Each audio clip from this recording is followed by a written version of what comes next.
ನಮ್ಮ ಸರ್ಕಾರ ಅಧಿಕಾರಕ್ಕೆ ಬಂದ ಮೇಲೆ 3 ಕೆಲಸವನ್ನ ನಾವು ತಾಚುತ್ತಪ್ಪದೆ ಮಾಡ್ತಾ ಇದೀವಿ. ಆರೋಗ್ಯ, ಅನ್ನ, ಶಿಕ್ಷಣ. ಇವತ್ತು ಅಕ್ಕಿಯನ್ನ ನಮ್ಮ ಸರ್ಕಾರ ಫ್ರೀ ಕೊಡ್ತಾ ಇದೆಯೋ ಇಲ್ಲ.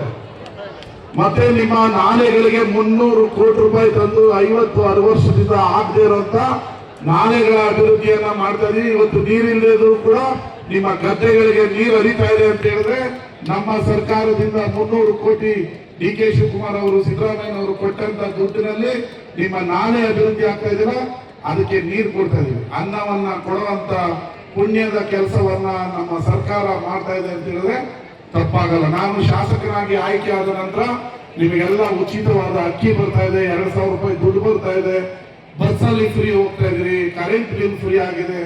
ಇದಿಷ್ಟು ಕೂಡ ನಮ್ಮ ಸರ್ಕಾರ ಬಂದ ಮೇಲೆ ಆಗಿದೆ.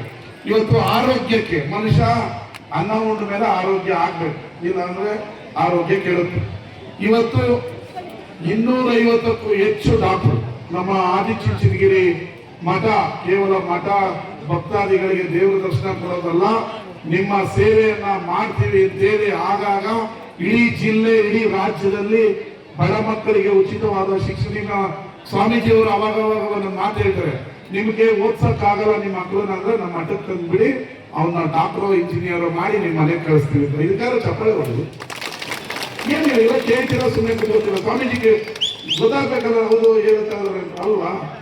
ನಮ್ಮ ಮಠ, ನಮ್ಮ ಸಮುದಾಯದ ಮಠ ಇಡೀ ದೇಶಕ್ಕೆ, ರಾಷ್ಟ್ರಕ್ಕೆ, ವಿಶ್ವದಲ್ಲೇ ಹೆಸರುವಾಸಿ ಆಗಿದೆ ಅನ್ನೋದಕ್ಕೆ ಅದಕ್ಕೆ ಬಾಲಗಂಗಾಧರನಾಥ ಸ್ವಾಮೀಜಿ ಅವರು, ಇವತ್ತಿನ ನಮ್ಮ ನಿರ್ಮಲಾನಂದ ಸ್ವಾಮೀಜಿ ಅವರು ಕಾರಣ ಅಂತ ಹೇಳಿದ್ರೆ ತಪ್ಪಾಗಲ್ಲ.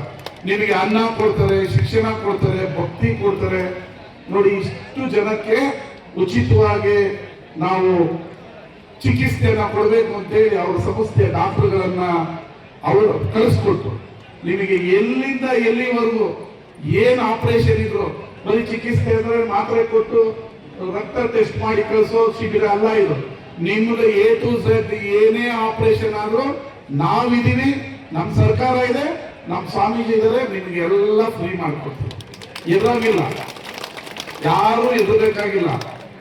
ಆಯ್ತು, ಕೂತ್ಕೊಳ್ಳ, ನಾವೇ ಮಾತಾಡೋಣ. ನಾನೆಲ್ಲೂ ಎದುರಬೇಕಾಗಿಲ್ಲ. ಇಂಥ ಮಾರಕ ಕಾಯಿಲೆ ಇದೆ ಅನ್ನೋದು ಎದುರಬೇಕಾಗಿಲ್ಲ. ನಮ್ಮ ADC ಅವರು ಹೇಳಿದ್ರು, ಸರ್ ಧೈರ್ಯವಾಗಿ ಘೋಷಣೆ ಮಾಡಿ ಸರ್, ನೀವು ಎಲ್ಲ ಕಾಯಿಲೆಗೂ ಚಿಕಿತ್ಸೆ ಆಗ್ಬೇಕಾದ್ರೆ ಹೆಣ್ಮಕ್ಳಿಗೆ ಪ್ರಾಬ್ಲಮ್ ಇರಲಿ, ಯಾರೇ ವಯಸ್ಸಾದವ್ರಿಗಿರ್ಲಿ, ಎಲ್ಲ ಹಾಸ್ಪಿಟಲ್ ಜೊತೆ ಟೈ ಅಪ್ ಮಾಡಿದೀವಿ.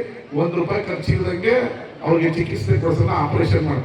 ಇಂಥ ಅವಕಾಶ ನಿಮ್ಗೆ ಸಿಗಕ್ ಸಾಧ್ಯನಾ? ಆಗತ್ತಾ ಇದಲ್ಲ. ಇಷ್ಟು ದೊಡ್ಡ ಮಟ್ಟದ ಆರೋಗ್ಯ ಶಿಬಿರ ನೀವು ಯಾವತ್ತಾದ್ರೂ ಕೆಳಗೊಂಡು ನೋಡಿದ್ರಾ?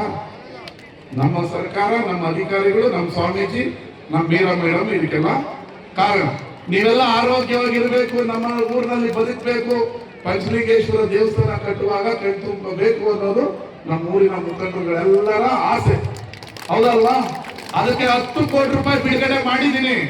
ಸ್ವಾಮೀಜಿ ಕರ್ಕೊಂಡ್ಬಂದು ನಿಮ್ಮೆಲ್ಲರ ಸಮ್ಮುಖದಲ್ಲಿ ಭೂಮಿ ಪೂಜೆಯನ್ನ ಮಾಡಿ ಒಂದು ವರ್ಷದಲ್ಲಿ ನನ್ನ ಅಧಿಕಾರಿ ಅವಧಿಯಲ್ಲಿ ಆ ದೇವಸ್ಥಾನವನ್ನ ಉದ್ಘಾಟನೆಯನ್ನ ಶೀಘ್ರದಲ್ಲೇ ಮಾಡ್ತೀನಿ. ನೀವೆಲ್ಲ ಬರ್ತೀರಾ ಇಲ್ವೋ ಭೂಮಿ ಪೂಜೆಗೆ? ಮನೆಯಿಂದ ಬರ್ಬೇಕು ನೀವು. ಅದರ ಜೊತೆಗೆ ಎಲ್ಲ ಈ ಶಿಬಿರಕ್ಕೆ ಯಾರ್ಯಾರು ಪ್ರತ್ಯಕ್ಷವಾಗಿ, ಪರೋಕ್ಷವಾಗಿ, ಪೊಲೀಸ್ ಇಲಾಖೆಯಿಂದ ಹಿಡಿದು ಯಾರ್ಯಾರು ನಮಗೆ ಸಹಕಾರ ಕೊಟ್ಟಿದ್ದಾರೆ ಅವರಿಗೆ ಹೃದಯಪೂರ್ವಕವಾದ ಧನ್ಯವಾದಗಳನ್ನ ಹೇಳ್ತೀನಿ. ಇಂತಹ ಶಿಬಿರಗಳನ್ನ 6 ತಿಂಗಳಿಗೊಂದ್ಸರಿ ಮಾಡ್ತೀವಿ. ನೀವೆಲ್ಲ ಆರೋಗ್ಯವಾಗಿರ್ಬೇಕು. ನನ್ನ ಮಗನಿಗೆ ಕೆಲಸ ಇಲ್ಲ, ಮಾತ್ರ ತಗೊಳ್ಳೋದು ದುಡ್ಡಿಲ್ಲ ಅನ್ನೋ ಯೋಚನೆ ಬರಬಾರ್ದು, ಯಾರಿಗೂ ತೊಂದರೆ ಆಗಬಾರ್ದು. ನಮ್ಮ ಸರ್ಕಾರ DK ಶಿವಕುಮಾರ್ ಅವರ ನೇತೃತ್ವದಲ್ಲಿ ರಾಜ್ಯ ಸರ್ಕಾರವನ್ನ ಸ್ಥಾಪನೆ ಮಾಡಬೇಕು ಅಂತಿರೋರು. ನಿಮಗೆಲ್ಲ ಒಳ್ಳೇದು ಮಾಡ್ಬೇಕು ಅಂತ ನಾವಿದೀವಿ. ನಿಮ್ಮ ಎಲ್ಲ ರಸ್ತೆಗಳಿಗೂ ಡಾಂಬರೀಕರಣ ಆಲ್ಮೋಸ್ಟ್ ಆಗ್ತಾ ಇದೆ.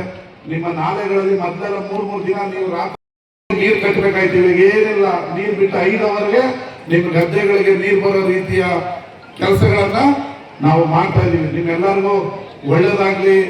ಊಟ ಮಾಡಿಸಿದೀವಿ, ಮಧ್ಯಾಹ್ನ ಎಲ್ಲರೂ ಊಟ ಮಾಡ್ಕೊಂಡು ಹೋಗಿ ಬಸ್ ಮಾಡಿದೀವಿ.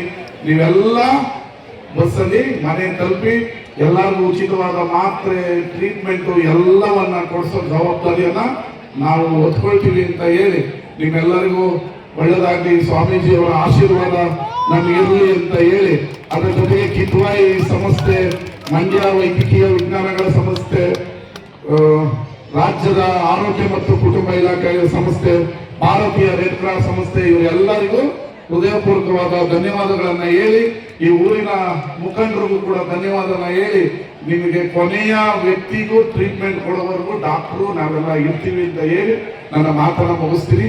ಧನ್ಯವಾದಗಳು. ನಮಸ್ಕಾರ.